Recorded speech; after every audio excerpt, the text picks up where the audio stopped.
अस्सलामुअलैकुम, आप देख रहे हैं इलेक्शन सेल और मैं हूं सारा इलियास। पाकिस्तान में पहली डिजिटल मरदमशुमारी के आदादोशुमार के मुताबिक मुल्क की मजमूई आबादी 24 करोड़ से तजावुज़ कर चुकी है, जिसमें तकरीबन 12 करोड़ 70 लाख रजिस्टर्ड वोटर्स हैं। उनमें उम्र के तनासुब से सबसे ज़्यादा वोट 18 से 35 साल के नौजवानों के हैं, जिनकी तादाद तकरीबन 5 करोड़ 71 लाख है। और इलेक्शन 2024 में हम देख रहे हैं कि नौजवान वोटर्स सियासी जमातों की तवज्जो का महवर बन चुके हैं। 8 फरवरी को होने वाले इन इंतखाबात में नौजवानों के वोटों को एक टर्निंग पॉइंट के तौर पर देखा जा रहा है, क्योंकि गुज़श्ता आम इंतखाबात में नौजवान वोटर्स की तादाद तकरीबन 4 करोड़ 64 लाख थी। यानी इन 5 बरसों में तकरीबन 1 करोड़ नए वोटर्स रजिस्टर हुए हैं। और शायद यही वजह है कि इन इंतखाबात में हम देख रहे हैं कि सियासी कायदीन नौजवानों के साथ डायलॉग कर रहे हैं, उन्हें अपने विजन पर कायल करने की कोशिश कर रहे हैं, उनके मौक़िफ़ को अपनी मुहिम में शामिल कर रहे हैं और उनके मसाइल की तरफ तवज्जो भी दी जा रही है। चंद रोज़ पहले शहबाज शरीफ ने और आज बिलावल भुट्टो जरदारी ने भी नौजवानों के साथ एक इनफॉर्मल सेशन किया। तो सारी सूरत हाल पर बात करेंगे। हमारे साथ मौजूद हैं सीनियर सहाफ़ी तज्ज़ियाकार सुहेल बड़ाइच साहब। सुहेल साहब, ये बताइएगा कि गुज़श्ता इंतखाबात में हमने 2 बड़ी सियासी जमातों की यूथ के साथ इतनी इंगेजमेंट नहीं देखी है। आपको क्या लगता है कि इस इंटरेक्शन से सियासी जमातों और यूथ के दरमियान क्या गैप कम हो सकेगा? देखिए जी, गुजारिश ये है कि पाकिस्तान में यूथ बल्ज है। 18 साल से लेके जो 35 साल तक के लोग हैं वो तनासुब में आबादी का बड़ा हिस्सा बन चुके हैं। लेकिन बदकिस्मती से हमारी जो 2 बड़ी पार्टियां हैं एस्टेब्लिश, यानी नून लीग और पीपल्स पार्टी, उन्होंने इसकी तरफ तवज्जो नहीं दी और यूथ को अपनी तरफ अट्रैक्ट करने की कोशिश नहीं की। और फिर दूसरा उनका एक और प्रॉब्लम है, उनकी सारी ट्रेन की जो बर्थ होती है वो सारी भरी हुई हैं, वहाँ खाली जगह नहीं है। इसीलिए जो यूथ थी वो अट्रैक्ट हुई इमरान खान की तरफ, पीटीआई की तरफ, क्योंकि सारी बर्थें खाली थीं तो वो भाग के उन ट्रेन की सीटों पर बैठ गए। तो सवाल ये है कि पाकिस्तान जैसे मुल्क में जहाँ पे कि यूथ बल्ज हो, वहाँ पे सियासी पार्टियों को बड़ी स्पेशल स्ट्रेटजी डिवाइस करनी चाहिए। हमने देखा है कि इस दफ़ा भी नून ने और पीपल्स पार्टी ने जो टिकटें दी हैं उसमें ये चीज़ मद्देनज़र नहीं रखी कि हमने यूथ को बहुत ज़्यादा लाना है। उन्होंने फिर वही पुराने चेहरे, आजमूदा चेहरे जो हैं वही लाए हैं। तो इससे जो यूथ है वो इनकरेज नहीं हो रही। दूसरी तरफ पीटीआई में ये है कि चूँकि इस वक्त वो कई पाबंदियों का शिकार है तो उनको कई नौजवान वकला सामने लाने पड़े हैं, नए चेहरे लाने पड़े हैं। तो यूथ के हवाले से डेफिनेटली पीटीआई जो है उसकी पॉलिसियाँ बेहतर रही हैं और उसने यूथ को ज़्यादा अट्रैक्ट किया है। ज़रूरत इस बात की है कि सारी सियासी पार्टियां यूथ को अट्रैक्ट करने के लिए स्पेशल पॉलिसियां बनाएं, ताकि जो पाकिस्तान की यूथ है वो किसी और तरफ गुमराह ना हो, वो भी सियासी अमल के अंदर शरीक हो। ठीक। अच्छा, इन्हें 93 की अगर बात की जाए तो कल हमने फैसलाबाद डिवीज़न का आगाज़ किया था और 4 मुख्तलिफ हलकों का तफसीली तौर पर जायज़ा लिया था। आज भी हम फैसलाबाद डिवीज़न के ही मज़ीद अहम हलकों पर बात करेंगे। तो सुहेल साहब, ये बताएगा कि चिन्योट में कौन सा अहम इंतखाबी मुकाबला होने जा रहा है, आप क्या कहेंगे इस बारे में? जी, ये चिन्योट में ये नया ज़िला बना है, तो ये NA 93 चिन्योट का हलका है। यहाँ इस दफ़ा ग़ुलाम बीबी भरवाना जो हैं वो आज़ाद उम्मीदवार की हैसियत से हिस्सा ले रही हैं। पहले उन्होंने जंग से इलेक्शन वो लड़ती रही हैं और इनका भी एक पूरी हिस्ट्री है ग़ुलाम बीबी भरवाना साहबा की, कि इनके जो नाना थे ग़ुलाम हैदर भरवाना, वो भी कई दफ़ा रुकने कौमी असम्बली मुंतखब हुए और 1970 में जब एक हवा चल रही थी पीपल्स पार्टी की, तब भी वो MNA मुंतखब हुए थे। लेकिन उस वक़्त JUP की सीट पे, जमीयत उलमाए पाकिस्तान की सीट पर वो MNA मुंतखब हो गए थे। और उनके बाद उनकी वाइफ जो हैं, उनकी जो बेटी हैं सलीम बीबी भरवाना, वो भी ग़ुलाम बीबी भरवाना के नीचे MPA 2 दफ़ा मुंतखब हो चुकी हैं। तो पहले नाना, फिर उनकी बेटी, फिर अब उनकी नवासी जो हैं, वो उनका रोल जंग की सियासत में और चिन्योट की सियासत में बहुत रहा है। और ग़ुलाम बीबी भरवाना को एडवांटेज ये है कि वो पीर साहब सियाल शरीफ और सुल्तान बाहू शरीफ, ये दोनों से सपोर्ट लेती हैं और दोनों से इनके बड़े क्लोज़ कांटेक्ट हैं। तो इसकी वजह से इन्हें एडवांटेज होता है। यहाँ पर वैसे तो ग़ुलाम बीबी भरवाना पीटीआई से ही मुंसलिक रहीं, लेकिन पीटीआई ने उन्हें टिकट नहीं दिया।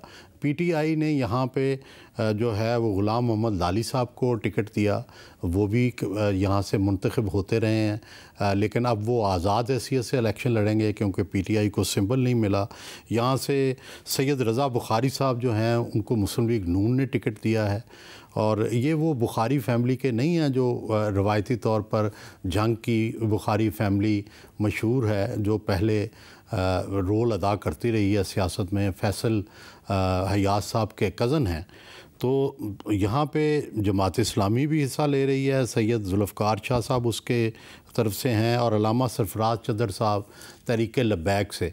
तहरीक लब्बैक भी पंजाब में मेरा ख़्याल है और बाकी मुल्क में भी सबसे ज़्यादा उम्मीदवार उसके खड़े हैं, लेकिन वो कितना वोट ले सकेंगे, क्या किसी हल्के से जीत सकेंगे या नहीं, क्या अल्लामा खादम रिजवी जैसा जोशो जज्बा अब भी मौजूद है, ये सारी देखने की बातें हैं। लेकिन उनके जलसे जुलूस बड़े अच्छे जो हैं वो जा रहे हैं। तो उसके बाद आते हैं इसी हलके की तरफ के यहाँ से तहरीक इंसाफ में, तो चूँकि इख्तलाफ यहाँ हो गया टिकट पे, अब जो ग़ुलाम बीबी बरवाना है वो तो आज़ाद हैं, लेकिन उनकी जो वालदा हैं सलीम बीबी, उनको तहरीक इंसाफ का सूबाई टिकट मिला हुआ है, और दूसरी तरफ जो है ग़ुलाम मोहम्मद लाली जो हैं वो पीटीआई के टिकट पे हैं। तो मेरा ख़्याल है कि पीटीआई के अंदर ये डिवीज़न यहाँ रहेगी इस हलके में कि कुछ लोग ग़ुलाम बीबी बरवाना को टिकट देंगे, वोट देंगे, और सलीम बीबी को देंगे, और कुछ जो है ग़ुलाम मोहम्मद लाली साहब को देंगे। तो देखना यह है कि वो किस तरह से यहाँ जीत सकेंगे। हमारे साथ ही रहिएगा सुहेल साहब। NA 93 चिन्योट में हमारे नुमाइंदे मुर्तज़ा भी हमारे साथ मौजूद हैं। मुर्तज़ा, ये बताइएगा कि इस हलके में किस आज़ाद उम्मीदवार की पोजीशन ज़्यादा मुस्तहकम बनती हुई नजर आ रही है, और ये बताइएगा कि सियासी जमातों के हामियों की क्या सूरत हाल है। बाई की तरह NA 93 चिन्योट 1 में भी सियासी सरगर्मियों में इजाफा शुरू हो चुका है। इंतखाबी अमल दिन ब दिन जोश व खरोश बढ़ता जा रहा है। कार्नर मीटिंग और जलसा जुलूस व रैलियों में उम्मीदवारान अपने अपने वोटरों को लुभाने में मशगूल हैं। NA 93 की बात की जाए तो उसमें पाकिस्तान तहरीक इंसाफ के हिमायत याफ्ता ग़ुलाम मोहम्मद लाली, आज़ाद उम्मीदवार मलक ग़ुलाम अब्बास निस्वाना एडवोकेट, जबकि आज़ाद उम्मीदवार ग़ुलाम बीबी परवाना, जब और नून लीग से सैयद रज़ा बुखारी, पीपल्स पार्टी से अल्लाह याग सपरा, जमात इस्लामी से सैयद जुल्फ़कार शाह समेत और उम्मीदवारान भी मैदान में हैं। NA 93 PP 94 तहसील लालियाँ और PP 97 तहसील बवाना पर मुश्तमिल है, जिसका 75% हिस्सा दही इलाकों पर शामिल है। पीटीआई के हिमायत याफ्ता ग़ुलाम मोहम्मद लाली 2013 में नून लीग, जबकि 2018 में पाकिस्तान तहरीक इंसाफ के टिकट से MNA मुंतखब हो चुके हैं। जबकि आज़ाद उम्मीदवार ग़ुलाम बीबी बरवाना इससे कबल 3 दफ़ा MNA मुंतखब हो चुकी हैं, ताहम वो दूसरे हलके थे, और हलकों के रद्द बदल की वजह से वो इस हलका में पहली दफ़ा इलेक्शन लड़ रही हैं, और वो मजबूत तरीन उम्मीदवार गिरदानी जा रही हैं। जिसकी एक वजह यह भी है कि उनके अलावा तमाम उम्मीदवारों की रहायशें और ताल्लुक़ PP 94 तहसील लालियाँ से है, जबकि वो अकेली अपना PP 97 तहसील बवाना से इस हल्का में NA 93 में शिरकत कर रही हैं। तो इसकी वजह से उनको PP 97 से अक्सरियती वोट मिलने का तवक्को की जा रही है, जबकि वो PP 94 से भी अपना हिस्सा वसूल करेंगी, जबकि बकिया उम्मीदवार अक्सरियत PP 94 से अपना हिस्सा लेंगे और PP 97 के इलाकों से भी कुछ लेंगे। अगर अब ग्राउंड रियलिटी की बात की जाए और बज़ाहिर देखा जाए तो इस वक्त मुकाबला ग़ुलाम मोहम्मद लाली, ग़ुलाम बीबी भरवाना, मलक ग़ुलाम अब्बास निस्वाना, जबकि सैयद रज़ा बुखारी जो नून लीग के उम्मीदवार हैं उनमें देखने में आ रहा है। जी बहुत शुक्रिया आपका मुर्तज़ा, आप हमें अपडेट कर रहे थे। अब ज़रा NA 105 की बात करते हैं। सुहेल साहब, ये बताइएगा आप क्या देख रहे हैं, फैसलाबाद डिवीज़न के ज़िला टोबा टेक सिंह में कौन सा दिलचस्प इंतखाबी टाकरा मुतवक्के है? देखिए, ये है जी NA 105 गोजरा टोबा टेक सिंह। ये किसी ज़माने में अगर बाजी में चले जाएँ तो यहाँ M हमज़ा साहब जो थे वो इस हलके से इलेक्शन लड़ते थे, दरवेश सिफ थे, साइकिल पे सफ़र करते थे, बड़ी उनकी इज़्ज़त थी। नवाबज़ादा नसरुल्लाह ख़ान साहब के साथ रहे बहुत अरसा, मोहतरमा फ़ातिमा जनाज़ साहबा के साथ रहे, तो उनकी बड़ी रिस्पेक्ट थी उनकी ऑनेस्टी की वजह से। लेकिन फिर यहाँ पर जो है वहाँ पर चूँकि जाट बरादरी जो है वो भी मौजूद है, हमज़ा साहब का तल्लुक़ राई बरादरी से था, तो फिर अगली सियासत जो तब्दील हुई उसमें वड़ाइच फैमिली जो हैं उसका रोल आ गया। ये वड़ाइच फैमिली वही मशहूर है जो असगर वड़ाइच साहब थे, जो ख़ुद भी MPA रहे, लेकिन उनका बंदिशा जट ख़ानदान इलियास जट साहब से बड़ी शदीद दुश्मनी थी और उसमें कई लोग जो है वो कत्ल हुए।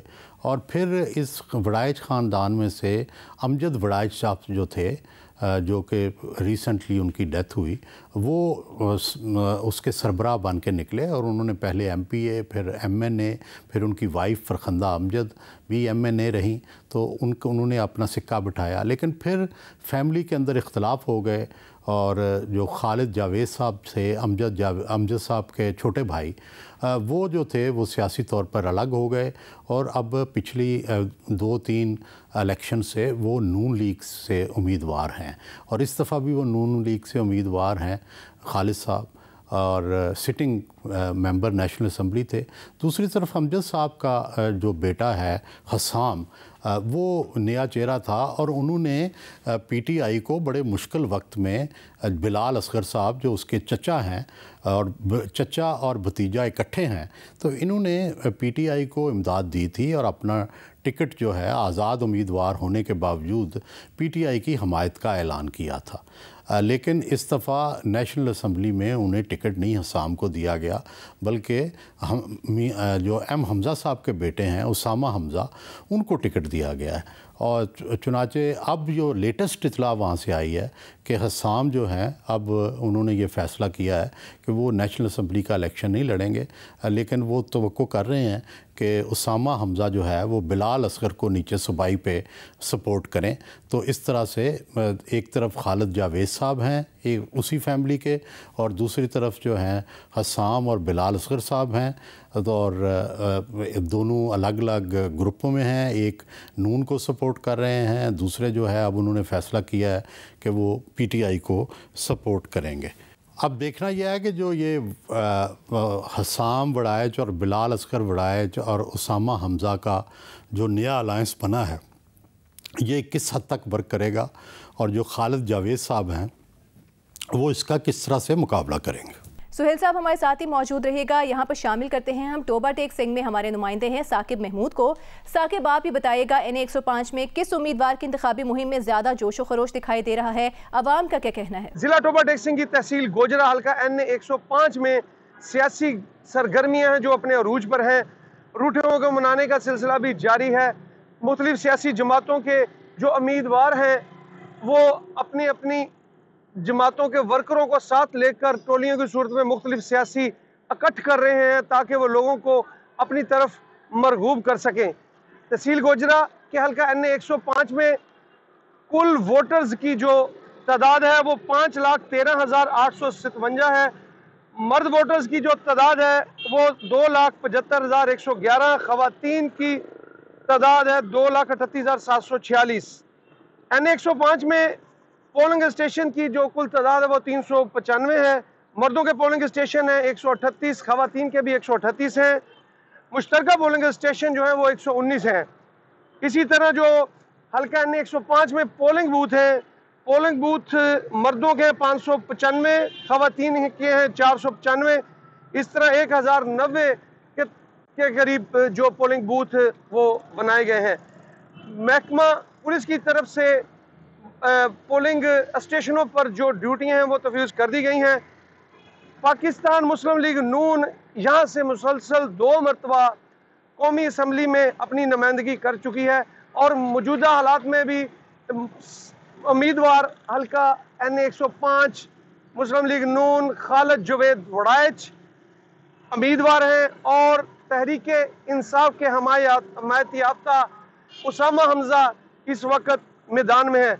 दोनों रवायती सियासी हरीफ मद्दे मुकाबल हैं। शुक्रिया आपका साकिब, आप हमें अपडेट कर रहे थे टोबा टेक सिंह की सूरत हाल से। जियो इलेक्शन सेल में यहाँ पर लेते हैं ब्रेक और ब्रेक के बाद वापस आएंगे, हमारे साथ रहिए।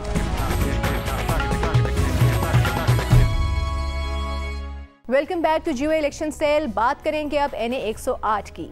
फैसलाबाद डिवीजन में ज़िला झंग है ये, और सुहेल साहब की तरफ चलते हैं। सुहेल साहब ये बताइएगा, झंग शहर के कौमी असम्बली के हल्का 108 में किन सियासी पहलवानों में इंतखाबी दंगल होने वाला है, क्या सूरत हाल बनती दिखाई दे रही है? ये जी NA 108 झंग है, यहाँ से साबिक़ वफाकी वज़ीर दाखिला फैसल सालेह हयात इस्तीफ़ा नून के टिकट पे इलेक्शन लड़ रहे हैं। फैसल सालेह हयात को ये एज़ाज़ हासिल है कि ये 1970 में भी MNA मुंतखब हुए थे और उस वक़्त यंगेस्ट MNA थे। तो अब जो यूँ समझिए कि जो बहुत पुराने पार्लियामेंटेरियंस हैं उनमें उनका शुमार होता है। यहाँ किसी ज़माने में इसी शाह जीवना फैमिली के दो ग्रुपों में मुकाबला होता था। सईदा आबदा हुसैन और फैसल सालेह हयात जो थे ये दो राइवल थे, हालांकि दूर के कज़न भी लगते थे। फिर बुखारी ख़ानदान था, वो भी इनका कज़न था, वो भी इलेक्शन लड़ते थे। लेकिन अब आबदा हुसैन की फैमिली से इस दफ़ा कोई कैंडिडेट नहीं है और फैसल सालेह हयात जो हैं वो पीपल्स पार्टी को हाल ही में छोड़ के नून लीग में शामिल हो गए हैं। इससे पहले पीपल्स पार्टी इन्होंने छोड़ी थी और पेट्रियाट में शामिल हो के वफाकी वज़ीर दाखिला बन गए थे और मोहतरमा बेनज़ीर भुट्टो के बड़े करीब रहे, उनके भी वफाकी वज़ीर जो हैं वो रहे। तो इनका बैकग्राउंड बड़ा स्ट्रॉन्ग है सियासी। ये शाही किले में भी रहे जब पीपल्स पार्टी का इब्तला का दौर था, तो बड़े पुख्ता सियासी कारकुन हैं।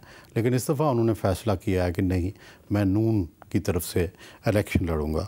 और उनके मुकाबले में साहबज़ादा मोहम्मद महबूब सुल्तान साहब हैं जो पिछली दफ़ा जिन्होंने फैसल सालेह हयात को हरा दिया था और ये सुल्तान बाहू की गद्दी से बिलोंग करते हैं। तो इनका मेन मुकाबला है और यहाँ पीपल्स पार्टी ने पीर सैयद हैदर शाह बुखारी साहब को खड़ा किया है। यहाँ आपको पता है कि यहाँ पे जो है मजहबी वोट बैंक भी बहुत ज़्यादा है। यहाँ पे सिपाही साहबा का भी बड़ा असर रहा, यहाँ पे सियाल शरीफ का भी बड़ा असर है, यहाँ पे सुल्तान बाहू का भी बड़ा असर है। तो लेकिन यहाँ से मौलाना मोहम्मद रियाज जंगवी जमीयत उलमा इस्लाम के टिकट पे लड़ रहे हैं। तो ये इस हलके की कहानी ये है कि इस हलके से जो भी मुंतखब होता है वो बड़ा अहम होता है और अगर वो फैसल सालेह हयात जीत गए तो डेफ़िनेटली मरकज़ में या सूबे में उनका कोई अहम किरदार होगा। वो जितनी दफ़ा भी इलेक्ट हुए हैं कुछ ना कुछ उनका मरकज़ में या सूबे में कोई किरदार रहा है। साहबज़ादा महबूब सुल्तान जो है ये नज़ीर सुल्तान के कज़न हैं। नज़ीर सुल्तान साहब जो हैं ये भी बहुत अरसा तक रुकने कौमी असम्बली मुंतखब होते रहे, एक वफाकी वज़ीर रहे। तो ये मुकाबला सख्त होगा, लेकिन पिछली दफ़ा चंद सौ वोटों से जो थे वो फैसल सालेह हयात हारे थे। देखना यह है कि इस बार भी वही चीज़ रिपीट होगी या नून में जाने से फैसल सालेह हयात के वोट अब बढ़ गए। ठीक, सुहेल साहब आप हमारे साथ ही मौजूद रहिएगा। झंग से हमारे नुमाइंदे लियाकत अली अंजुम भी हमारे साथ मौजूद हैं जो कि ग्राउंड पर मौजूद हैं। तो लियाकत से जानते हैं, लियाकत हल्का NA 108 में इंतखाबी गहमा गहमी की क्या सूरत हाल है? अवाम को किस उम्मीदवार से ज़्यादा उम्मीदें वाबस्ता है? जी, कौमी असम्बली का हल्का NA 108 झंग 1 2 तहसीलों 18 हज़ारी और झंग के इलाकों पर मुश्तमिल है और इसमें दरियाए जेहलम और चनाब के दोनों किनारों पर बसने वाले अफराद की अक्सरियत शामिल है। इस हल्के में 2 सूबाई हल्के PP 125 और PP 131 मुकम्मल तौर पर शामिल हैं, जबकि PP 126 का भी कुछ इलाका कौमी असम्बली के इस हल्के में आता है। इंतखाबी सूरत हाल की यहाँ बात अगर की जाए तो यहाँ पाकिस्तान मुस्लिम लीग नून की जानिब से मखदूम सैयद फैसल सालेह हयात, पाकिस्तान तहरीक इंसाफ के हिमायत याफ्ता उम्मीदवार साहिबजादा महबूब सुल्तान और पाकिस्तान पीपल्स पार्टी की तरफ से नामजद करदा सैयद हैदर बुखारी काबिल ज़िक्र उम्मीदवारों में शामिल हैं। ताहम उम्मीद ये की जा रही है कि असल मुकाबला साहिबजादा महबूब सुल्तान और मखदूम फैसल सालेह हयात के दरमियान होगा। इंतखाबी गहमा गहमी की अगर बात की जाए तो जो मखदूम फैसल सालेह हयात हैं वो पिछले एक लंबे अरसे से हल्के में मौजूद हैं और भरपूर तरीके से अपनी इंतखाबी मुहिम चलाए हुए हैं और अपने वोटर्स को अपनी तरफ माइल करने की कोशिशों में मसरूफ़ दिखाई देते हैं।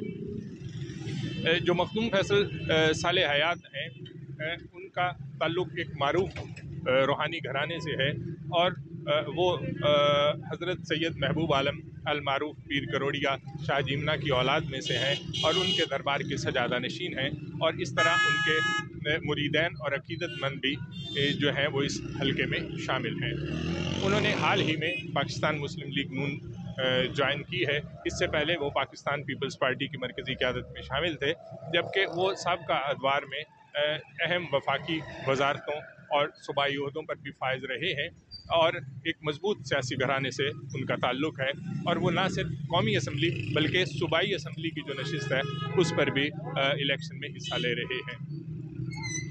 मखदूम फैसल साले हयात की अगर बात की जाए तो जो इलाके के अवाम हैं तो वो उनसे ज़्यादा उम्मीदें वाबस्ता किए हुए हैं, जिसकी वजह ये है कि उनके साबिक़ा अदवार में उनके रिकॉर्ड पर कुछ ऐसे काम हैं जिनकी वजह से लोग उनकी तरफ माइल होते हैं।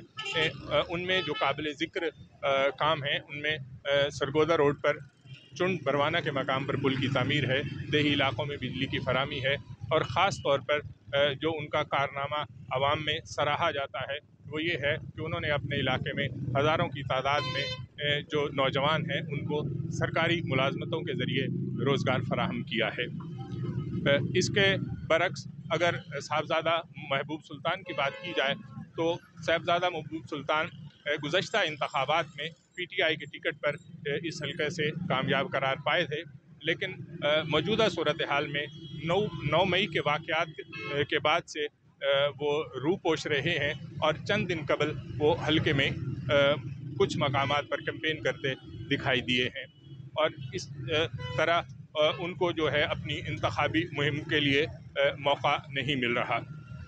साहबज़ादा महबूब सुल्तान का ताल्लुक़ भी एक मज़बूत रूहानी घराने से है और वो सूफ़ी शायर सुल्तान उल आरिफीन हज़रत सुल्तान बाहू के खानवादा से हैं और एक मज़बूत सियासी घराना भी है उनका और उनके जो वोटर्स हैं, उनके जो सपोर्टर्स हैं और उनके मुरीद हैं और ख़ास तौर पे जो PTI का जो वोटर्स हैं वो उनकी अपने तौर पर मुहिम चलाए हुए हैं।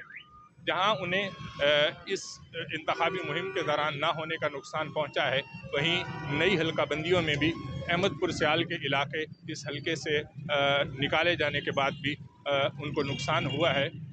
ताहम जो उनके वोटर सपोर्टर्स हैं वो बड़े पुरुमीद दिखाई देते हैं और अंदाज़ा ये किया जा रहा है कि अगर जुलाई 2022 के ज़िमनी इलेक्शन की तरह PTI का वोटर्स अगर निकलता है तो फिर साहबज़ादा महबूब सुल्तान जो हैं उनकी पोजीशन खासी मुस्तहकम हो सकती है।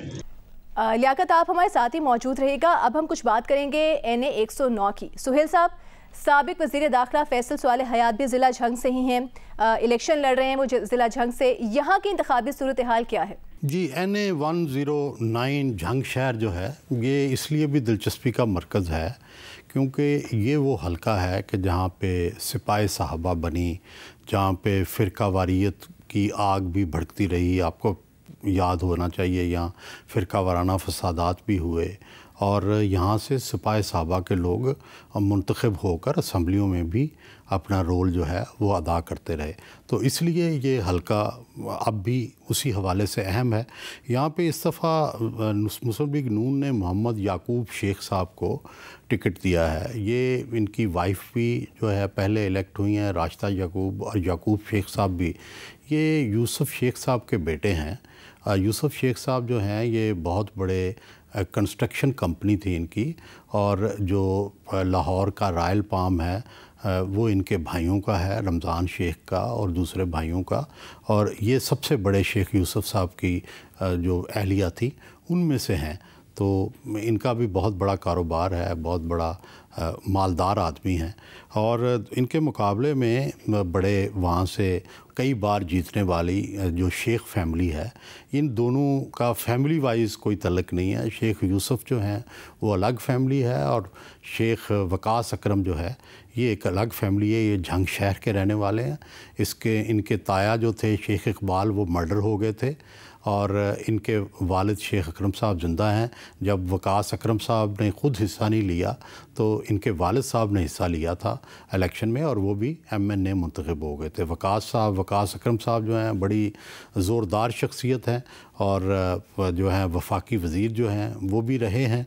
और इस वक्त पीपल्स पार्टी ने यहाँ भी सैयद हैदर अली शाह बुखारी को पीपल्स पार्टी का टिकट दिया है। और यहाँ से वही जो मैं जिक्र कर रहा था मजहबी उनसर का, कि जो सिपाही साहबा के मोहम्मद अहमद लुधियानवी साहब हैं वो आज़ाद उम्मीदवार के तौर पे खड़े हैं, लेकिन उन्होंने इस दफ़ा कौमी असम्बली में भी और सूबाई असम्बली दोनों में वो उम्मीदवार बन गए हैं, जिस पर जो हक नवाज़ जंगवी साहब जो कि सिपाही साहबा के बानी हैं, उनके बेटे मसरूर नवाज़ जंगवी हैं, वो भी उनके ख़िलाफ़ हो गए हैं।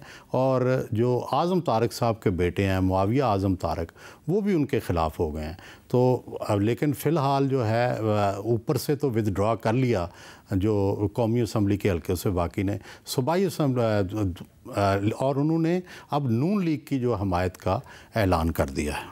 सुहेल साहब हमारे साथ ही मौजूद रहेगा। ग्राउंड पर क्या सूरत हाल है NA 109 में? लियाकत, आप ये बताइएगा क्या सियासी सूरत हाल, इंतखाबी सूरत हाल क्या बनती दिखाई दे रही है, और क्या इंतखाबात से कबल कोई सियासी जोड़ तोड़ बनता हुआ नजर आ रहा है? हल्के के अवाम में किस उम्मीदवार को लेकर ज़्यादा जोशो खरोश है? जी, कौमी असम्बली का हल्का NA 109 जंग का शहरी हल्का है, और इसमें जो है जंग शहर के इलाके और इससे मुल्हिका देही आबादियाँ शामिल हैं। सूबाई हल्कों की अगर बात की जाए तो जंग का शहरी सूबाई हल्का PP 127 मुकम्मल तौर पर इसमें शामिल है, जबकि सूबाई हल्का PP 126 और 128 के कुछ इलाके भी इस हल्के में आते हैं। यहाँ पर पाकिस्तान मुस्लिम लीग नून की जानिब से शेख मोहम्मद याकूब, पाकिस्तान राय हक पार्टी की जानिब से अहले सुन्नत वल जमात के सरबरा मौलाना अहमद लुधियानवी और PTI के हिमायत याफ्ता उम्मीदवार शेख वकास अकरम काबिल ज़िक्र है, और इन उम्मीदवारों को मुकाबले के मैदान में देखा जा रहा है। सियासी सूरत हाल की अगर बात की जाए तो जो इस हल्के की अहमियत इस हवाले से भी बहुत ज़्यादा है कि जो अहले सुन्नत वल जमात है, जिसके सरबराह मौलाना अहमद लुधियानवी हैं, और वो इस वक्त यहाँ से इंतखाब में हिस्सा ले रहे हैं। वो गुज़श्ता 3 इंतखाबात में भी उन्होंने यहाँ से हिस्सा लिया, लेकिन बदकिस्मती से वो जीत नहीं सके। लेकिन जो ये हल्का है, इसमें जो उनकी जमात है उसका एक मजबूत वोट बैंक मौजूद है, और वो हर दौर में रहा है। इस दफ़ा भी वो बड़े पुरजोश दिखाई देते हैं और बड़े भरपूर तरीके से अपनी इंतखाबी मुहिम चलाए हुए हैं। और जो नई हल्का बंदियाँ हैं उसमें जो इलाके शामिल हुए हैं, उसमें जो उस जमात के जो चाहने वाले लोग हैं और उनके जो वोटर्स हैं, उनके मज़ीद इलाके भी इस हल्के में शामिल हुए हैं, और वो बड़े पुरुमीद दिखाई देते हैं। जबकि जो उनके साबिक हरीफ हैं पाकिस्तान तहरीक इंसाफ के जो शेख वकास अकरम हैं, वो साबिक वफाकी वज़ीर रहे हैं। उनके जो वालिद हैं शेख मोहम्मद अकरम, वो भी MNA रह चुके हैं, और मौजूदा जो इलेक्शन है उसमें उनके वालिद PP 127 से सूबाई असम्बली के उम्मीदवार हैं। उनका एक मजबूत सियासी ग्रुप यहाँ पर मौजूद है, और PTI की भी उन्हें हिमायत हासिल है। लेकिन 9 मई के वाक़यात के बाद जो शेख वकास अकरम हैं, उनके ख़िलाफ़ थाना कोतवाली में एक मुकदमा दर्ज हुआ था, और उसके बाद से वो रूपोश हैं। जबकि जो है उनके घर पे मुतअद्दिद बार पुलिस के छापे पड़ चुके हैं, और उनकी जो फैमिली के जो दीगर लोग हैं वो भी मंजर से गायब हैं।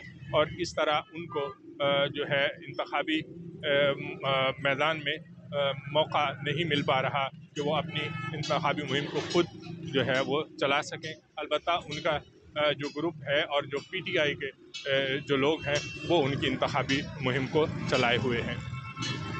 इसी तरह अगर शेख मोहम्मद याकूब की बात की जाए तो वो शहर के हल्का से MP रह चुके हैं, जबकि उनकी जो बीवी हैं राशिदा याकूब शेख, वो भी मुस्लिम लीग नून की टिकट पर इस इलेक्शन में भी शहरी हल्के से उम्मीदवार हैं, और वो ख़ुद पहली मरतबा जो है MNA की नशिस्त पर बतौर उम्मीदवार सामने आए हैं।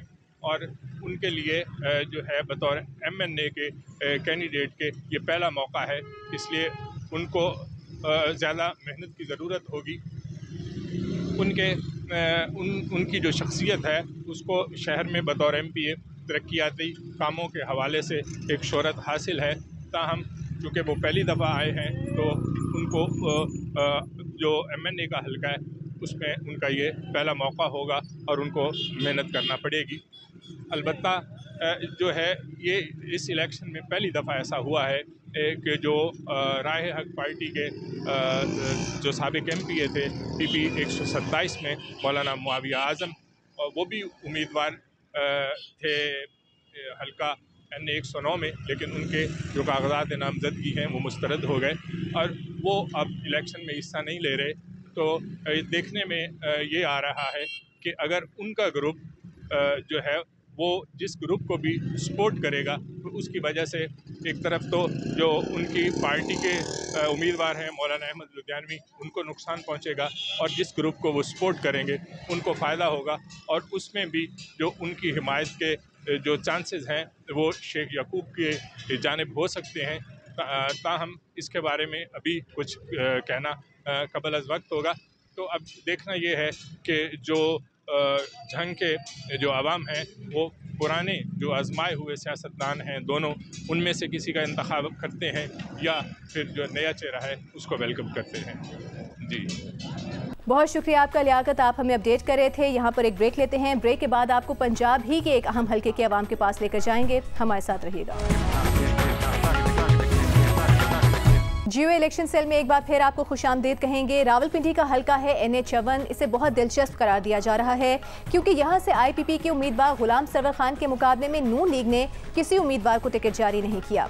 उनके मद्दे मुकाबिल आज़ाद उम्मीदवार अजरा मसूद मैदान में हैं, जबकि नून लीग के साबिक रहनुमा चौधरी निसार भी इस हल्के से आज़ाद उम्मीदवार की हैसियत से किस्मत आजमाएंगे। हल्के के अवाम इंतखाबात से कबल क्या सोच रहे हैं, चलते हैं ज़रगून शाह की तरफ जो कि टेक्सला में मौजूद हैं, वो हमें आगाह करेंगे। जी ज़रगून। जी बहुत शुक्रिया। हम मौजूद हैं इस वक्त रावलपिंडी के हल्का NA 54 में, जो कि टेक्सला, वाकेंट और उससे मुल्का कई दीगर इलाकों पर मुश्तमिल है। इस हल्के से 2018 के इलेक्शन में PTI के गुलाम सरवर खान जीते थे, जिन्होंने तकरीबन 1 लाख से ज़ायद वोट लिए। उनके मुकाबले में यहाँ से चौधरी निसार अली खान हार गए थे गुज़श्ता इलेक्शन में, उन्होंने तकरीबन 64,000 वोट लिए। हम इस हल्के के अवाम से जानेंगे उनके मसाइल।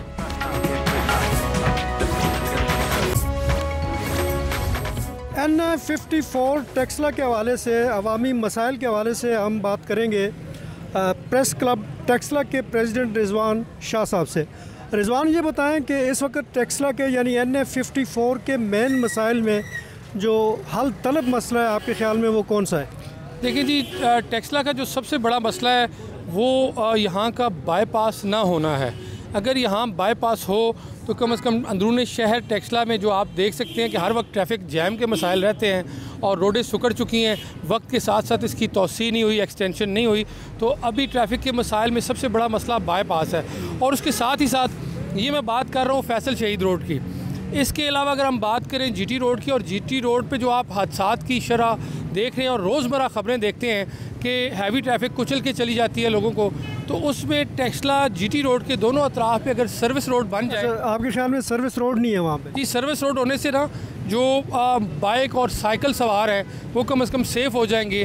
पाकिस्तान का वाहिद शहर है जिसमें सुबह के औकात में भी हैवी ट्रैफिक का दाखिला है। हालांकि ये जब पुल बना था, हमारा एक ओवर हेड ब्रिज बना हुआ है, वहाँ की उस वक्त हमारी अगर आबादी देखें तो 2 से 3 लाख थी। अब टेक्सला की आबादी 7 लाख से ऊपर हो चुकी है। 7 लाख से ऊपर हो चुकी है। और वो जो सड़कें हैं वो उसी तरह छोटी छोटी हैं। ओवर हेड ब्रिज जो है वो हमारा मेन मसला है। अगर वो मसला हल हो जाए तो कम से कम टेक्सला शहर से जो ट्रैफिक के मसाइल हैं वो हल हो सकते हैं। इलेक्शन 2024 के बाद जो भी गवर्नमेंट आएगी उससे आपका मुतालबा क्या होगा? यही होगा कि ये रोड को ज़रा सीधा कर दें, ट्रैफिक खुली कार करा दें, ये पार्किंग वगैरह बना दें इनके लिए। पार्किंग अलग से होनी चाहिए? जी अलग होनी चाहिए ना। ये गाड़ियाँ देखें ना रोड पे खड़ी हुई हैं, उधर बड़ी गाड़ियाँ जा रही हैं, ये छोटियाँ इधर खड़ी कर जाते हैं। ये मसले मसाइल बनते हैं सारे हमारे लोगों के लिए। हमें अंडर जी एक अलग बाईपास चाहिए जो यहाँ पर ट्रैफिक जाम रहती है। यहाँ पे फ्लाई ओवर चाहिए? हाँ जी, फ्लाई ओवर चाहिए।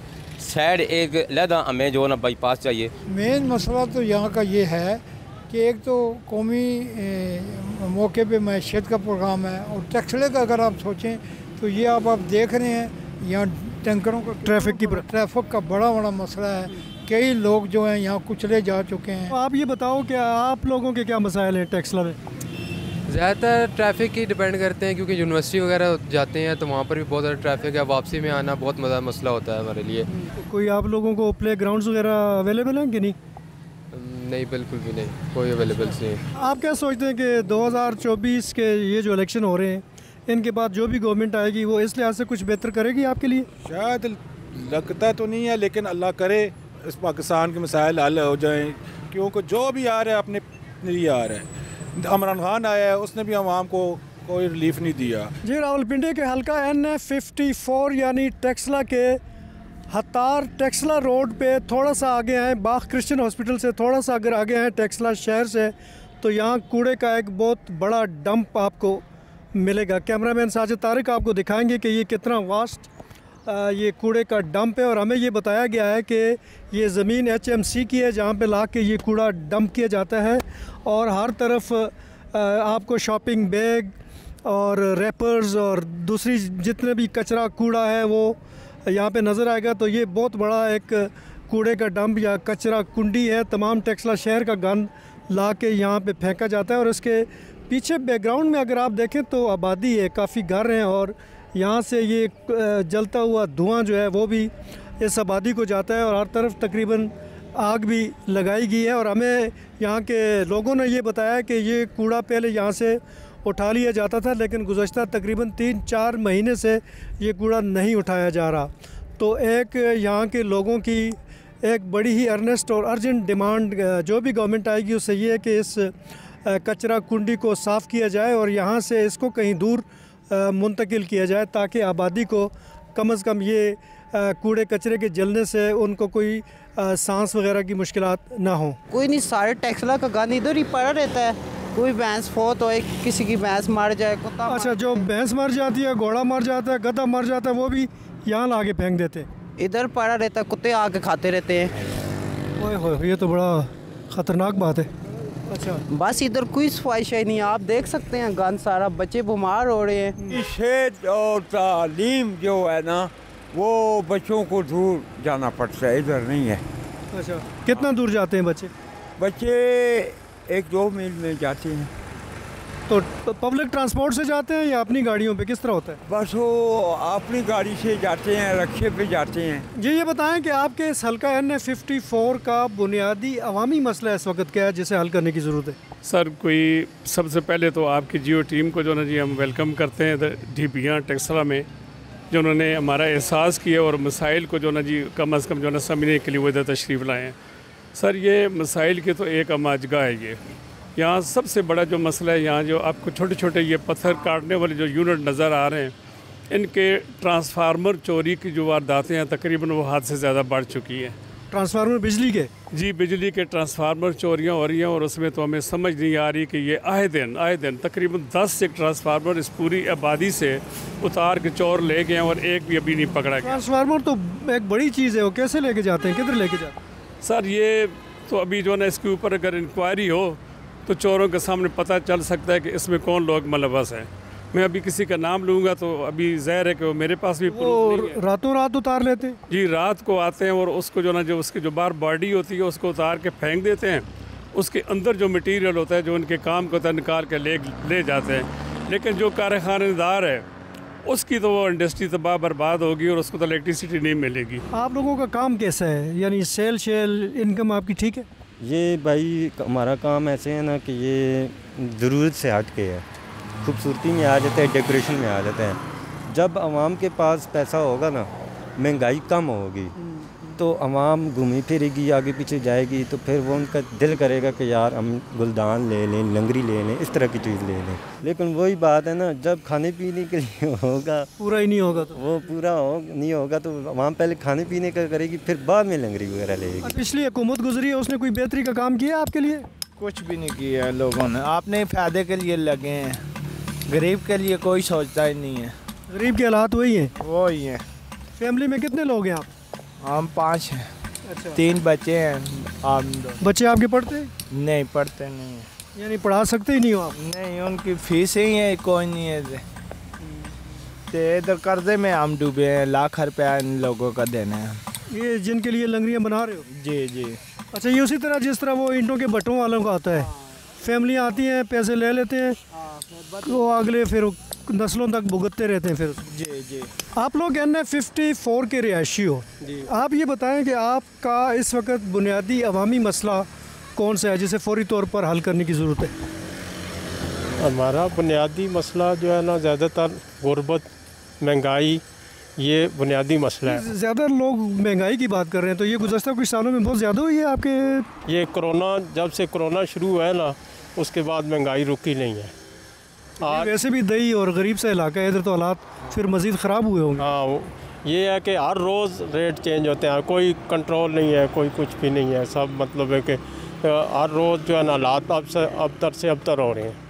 लोग, गरीब लोग, ये देखें आप, ये पत्थर जो बनाते हैं हम, ये दिन को 300-400 रुपया, मुझसे 500, 600, 700, इससे ज़्यादा नहीं कमा सकते। तो इनका 500 में क्या गुजारा होगा? इनका घर गुजारा मुश्किल है, क्योंकि घर को वो अपना घर नहीं चला सकता, को उसने कपड़े भी, बच्चों को भी स्कूल भेजना है। गवर्नमेंट कोशिश तो करती है बेहतरी काम करने की, करते होते रहते हैं। कुछ ये लोकल लोग होते हैं, उनको कुछ थोड़ा सा दे देते हैं रोज़गार, कोई अटैच कहीं रखवा दिया, कुछ जो नुमाइंदे होते हैं करते हैं। हर गवर्नमेंट जो कुछ ना कुछ करती है। तो जो आने वाली गवर्नमेंट है फरवरी के बाद, उससे आपकी क्या तवक्कुआत है?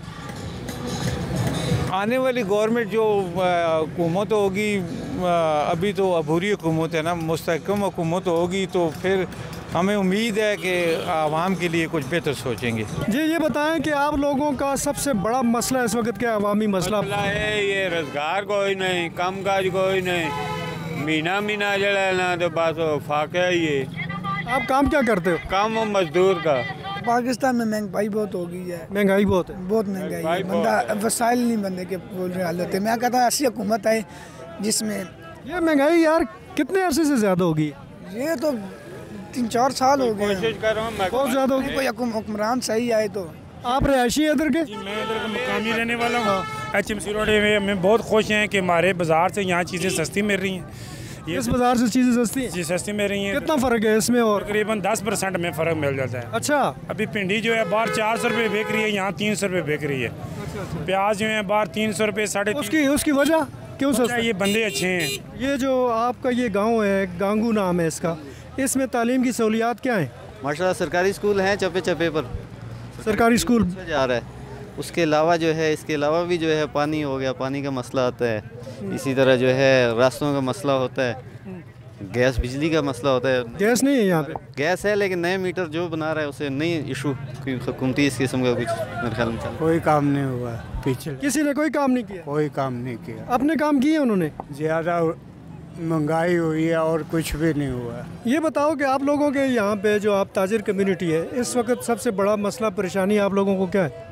मसला महंगाई का है, और तो मसला इस वक्त महंगाई से आगे तो कुछ भी नहीं। यानी आप चीज़ें महंगी लाते हो, क्या होता है आगे? मसला ये है कि मंडियों में चीज़ें मिलती नहीं हैं और आगे बिकती नहीं है। लोगों की खरीद को खरीद नहीं है। यही हाल है बिल्कुल। आलू प्याज नहीं पूरे होते लोगों के। गाहक पैसे लेके आता है, आलू प्याज लेता है तो बस उसका काम हो जाता है, आगे और किसी चीज़ के लिए वो रहता नहीं। जेब खाली हो जाती है। जेब खाली हो जाती है, बस ये मसला है। और तो कितने अरसे से आप इस तरह देख रहे हो? ये तो 3-4 साल से यही हाल है। उससे पहले कुछ बेहतर था? उससे पहले तो बहुत बेहतर था। 3-4 साल से जो है बहुत बुरा हाल है। ये लोग हमारे पास आते हैं इतने परेशान है कि जिसका हिसाब नहीं। मुश्किल ये खाने पीने की चीज़ें लोगों की पूरी नहीं हो रही, इस तरह की महंगाई है तो लोग मुश्किल में हैं ही हैं। आपके ख्याल में लोग जो है वो पूरी तरह ख़रीदारी भी नहीं कर सकते? ना ख़रीदारी क्या, वो सोचने में मुश्किल हो गए, हम किधर जाएं, किधर सर्वाइवल मुश्किल। हाँ सर्वाइवल मुश्किल हो। NF54 रावलपिंडी से इस वक्त जो कॉन्टेस्टेंट मैदान में है उनमें पाकिस्तान तहरीक इंसाफ की अज़रा मसूद हैं, पाकिस्तान पीपल्स पार्टी के कमर अब्बास हैं और इस्तेकाम पाकिस्तान पार्टी यानी IPP के ग़ुलाम सरवर ख़ान है। इस इलाके में जितने लोगों से भी हमने बात की है, ज़्यादातर का ये कहना था कि महंगाई के हाथों उन्हें काफ़ी मुश्किलात और परेशानियों का सामना है। रावलपिंडी के हल्का NH-54 के मसाइल से ज़रकून शाह ने हमें आगाह किया और इससे कबल हमने आज झंग, चिन्योट, टोबा टेक सिंह की इंतखाबी सूरत हाल भी आपके सामने रखी है, जहाँ कई अहम उम्मीदवार आमने सामने हैं और उनके दरमियान दिलचस्प मार्के मुतवक्के हैं। 8 फरवरी का दिन ही अब हमें बताएगा कि इनमें कौन सा उम्मीदवार अवाम की नब्ज़ पर हाथ रखने में कामयाब होता है। अब मुझे जियो इलेक्शन सेल से इजाज़त दीजिए। कल हम किसी और हल्के, किसी और इलाके की सियासी मामलात की तफसील आपके सामने रखेंगे। अल्लाह हाफ़िज़।